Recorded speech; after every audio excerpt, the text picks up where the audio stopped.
Imagine that you were born in India, the 7th biggest country in the world and the most spiritual country in the world, the land known for its diverse cultures and enchanting landscapes. You wake up in the morning, stand up from your bed and open the window, and the first thing you notice is a huge mountain of trash, which is so high that it has warning lights on top of it to prevent aircraft and helicopters from crashing into it. Stepping outside, the first thing you see is extra crowded streets filled with street food prepared with a lot of oil and spices, the smell of which makes you feel dizzy. After a few minutes, you notice that it's hard to breathe, and you start coughing like a chain smoker, even if you haven't smoked a cigarette in your entire life. In no time, you understand the cause of your sickness, which is all around you. That is typical India, and it really sucks. So let's start from the beginning. The first place you're going to visit is the Mount Everest of trash, also named Ghazipur landfill. Tons of trash are transported daily from different parts of the city to this landfill, which was initially designed as a temporary solution to India's waste problem. However, the problem wasn't solved, and with time it only got bigger. Today, the Ghazipur landfill has grown to be bigger than 40 soccer fields and taller than the Taj Mahal, which is around 213 feet tall. Every year, a few times, the landfills catch fire and destroy the houses nearby. Because of the burned plastic and other chemicals, the smell becomes unsupportable, especially in the high heat. The pollutant produced from burning intoxicates the water and soil, which further has a huge impact on the locals' health. उसकी life तो समझिए बहुत ही नर्क life है। सांस नहीं ली जा रही। Despite the fact that India has a terrible environment, even Indians are afraid to marry women from Ghazipur because it's believed that no woman older than 16 can carry a healthy child under such conditions. It is practically impossible to prevent such fires because no fire truck can reach the top of the mountain. So the firefighters only extinguish the most available parts, usually the base of the mountain, with the highest parts being unreachable. When there's no fire, scavengers make their way through the piles of trash. These people make their living by collecting recyclable materials and manually selecting plastic from trash, making a few dollars a day, which helps them not die of hunger. हर तरीके की परेशानी कहाँ तक परेशानी बताएं आपको। ये देखो और दिखाऊं आपको पैरों में देख लो ये देखो। Because of the terrible ecology, a lot of people suffer from various diseases that mutilate their bodies and take away their chance to live a normal life.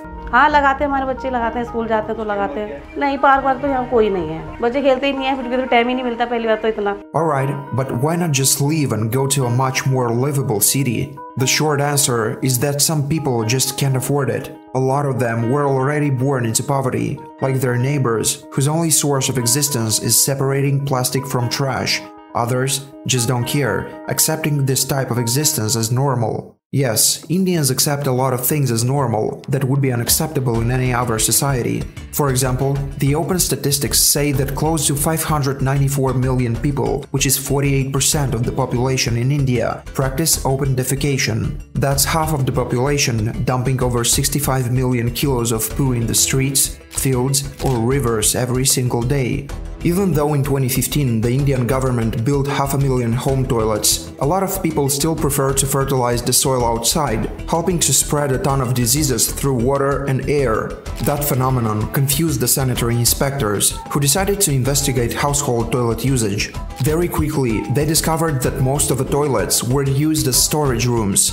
That's because many Indians believed that having a toilet inside the house was absolutely unhygienic. However, open defecation isn't the only practice used by Indians to make their country uninhabitable. Another usual thing is spitting, caused by this thing called pan masala, which is an Indian traditional chewing mixture, usually consisting of spices mixed with betel nuts and slaked lime.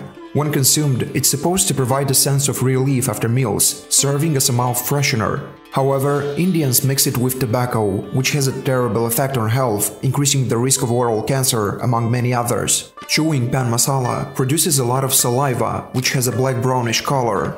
Eventually, you could see a lot of people spitting like camels directly on the streets and even in public transport, leaving everywhere disgusting brown puddles reminding you of blood. Alright, let's say that we got tired of people who defecate and spit on the streets, and we decided to change the atmosphere and relocate to the cultural center of India, Delhi, with the hope that it should be better there. At least the streets should be cleaner and people more cultural. Finally, you're in Delhi, but once you arrive, it becomes clear that you haven't reached your destination yet.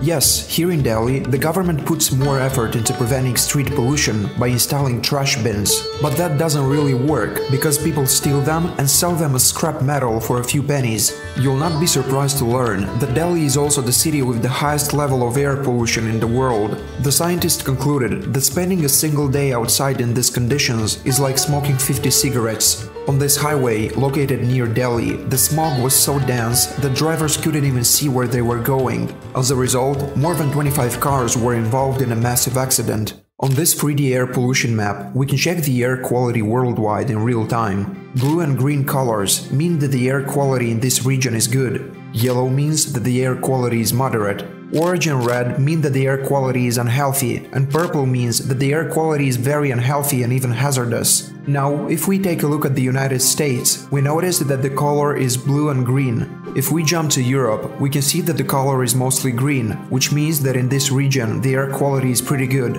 But let's now take a look at India. Here, we can see that the color has changed to orange-red, and the air index pollution is 20 times higher than the norm, which means that any contact with outdoor air should be avoided at all. Another problem is Indian street food and the sellers who ignore any hygiene or safety norms whatsoever. There are countless videos where street vendors prepare the food with bare hands and in the same oil, and that's not the worst. You get diarrhea, and you get diarrhea, and you get diarrhea. Everyone's getting diarrhea! This ignorance, in combination with the street pollution, could leave you at high risk of getting sick from germs or bacteria. Nearly poisoned because of the traffic exhaust fumes, and on the edge of desperation, you decide to move to one of the oldest cities in the world, where people are much more humble and haven't forgotten about God, the spiritual capital of India, Varanasi. Still on the way, you sense a smell so unpleasant that it couldn't even be compared with the smell from Ghazipur. However, you still can't figure out what it is. But shortly after, it becomes clear that this is a combination of fecals, hashish, and burning corpses. You see, Varanasi, besides being the spiritual capital of India, is also famous for its river, the Ganges, which is the dirtiest river in the world. On the banks of the Ganges, bodies have been cremated for hundreds of years. That's because Hindus believe in the cycle of birth, death, and rebirth. So the act of cremation is seen as releasing the soul from the body so that it can continue its journey in the afterlife or be reincarnated. That's why tens of thousands of bodies are cremated there every single year, and the ashes are lowered into water. But because of poverty, not every Indian has the necessary firewood to entirely burn the body. Therefore, dozens of half-burned bodies flow on the river, crowding together and rotting until recovered by volunteers who often need to even dive into the water. The bodies that couldn't have been recovered wash ashore, where they are usually eaten by hungry dogs or crows. However, it is prohibited to burn pregnant women and children under 13. These people are instead tied to a stone and drowned in the Ganges. Not too long ago, the wife should have been burned along with her husband after he passed away. This tradition was known as sati and was declared illegal only 90 years ago. Even though there are thousands of dead bodies drowned in the Ganges River every single month, a lot of people are comfortable washing in the river and even drinking directly from it. Because of filthy conditions and people's indifference, diseases that civilized society has forgotten about for hundreds of years can still be found here. For example, leprosy, also known as Hansen's disease, which is considered eliminated in most European countries, still exists in India, with 120,000 people suffering from it every single year. Yes, you could say that not all Indians are like that. There are actually normal people who would really love to make a change. But let's make a guess right now. What country do you think this location is in? The signs are written in Hindi, so it should be India, right?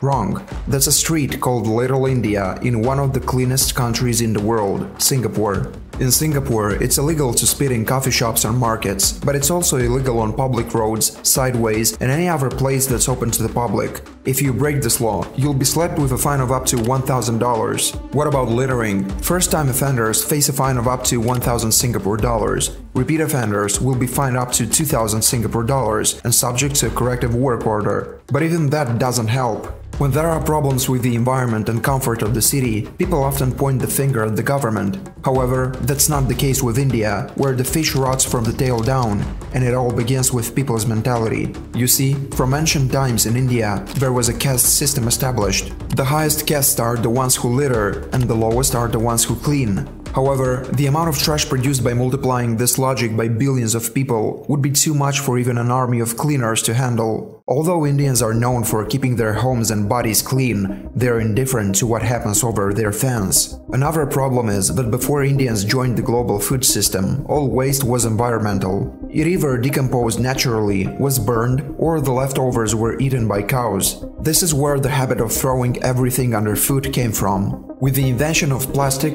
glass and metal, people still have the tendency to throw everything under food. But now, cows can't eat it, and it doesn't decompose. The last reason is the passive propaganda. Even if the country occasionally airs advertisements on federal channels warning of the dangers associated with waste, this is completely insufficient in today's world. On paper, the maximum fine for throwing trash on the street is $6, but in practice, no one is taking it seriously. Even Indians don't know it exists. So, are there any fines when you litter? No, there are no fines here.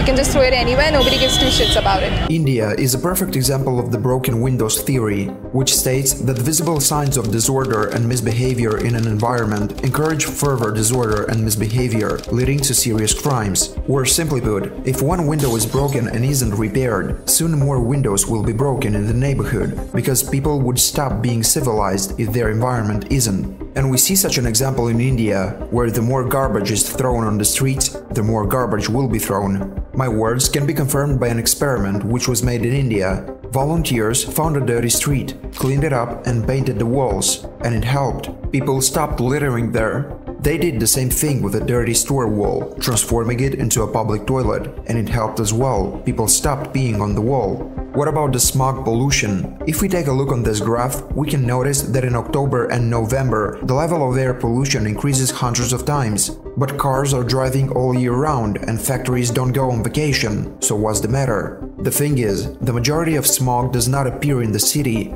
It's coming from Punjab and Haryana, which are two main agricultural regions in the country. Rice is grown here, which requires a huge amount of water for irrigation. And at some point, so much water was required that there was a risk of serious environmental consequences. Therefore, the authorities passed a law according to which it is forbidden to plant rice before the start of the rainy season, which starts in August. So the harvest period has shifted to the beginning of October, and because of this, the farmer has less time to prepare for the new season. So in order to clean the fields faster, they simply began to burn them. Every year, burning fields are producing a huge cloud which is blown directly into Delhi by the winds and mixed with exhaust fumes and construction dust. Recently, they tried to ban the burning of the fields, but the law was not accepted.